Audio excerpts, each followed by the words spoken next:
पण त्याच्यासोबत आपल्याला आपलं कर्तव्य आहे. जसं तुम्ही आता सगळ्यांनी सांगितलं की आम्हाला शिकायचंय, रिस्पॉन्सिबल नागरिक बनायचंय.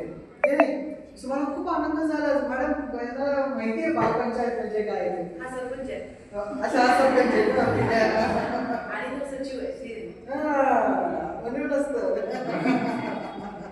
खूप छान, खूप छान. आणि सगळ्यांना वेगवेगळे डिपार्टमेंट वाटून दिले. परिपाठाच्या वेळेस कोणता लक्ष देणार, त्यानंतर आरोग्याचं डिपार्टमेंट सगळं वाटून दिलं सगळं.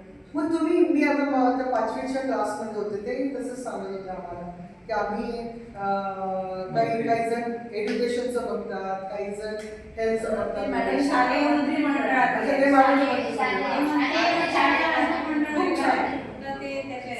खूप छान, खूप छान. पण आता तुम्ही सगळेच येत आहात, पण तुम्ही असं करता का सगळ्यांना विचारता काय प्रत्येकाचा प्रॉब्लेम काय आहे? विचारतात? मग मला आता सांगा, विचार करून की जेव्हा तुम्ही सगळ्या मुलांशी बोलत असतात तेव्हा त्यांचे सर्वात टॉप 3 या 5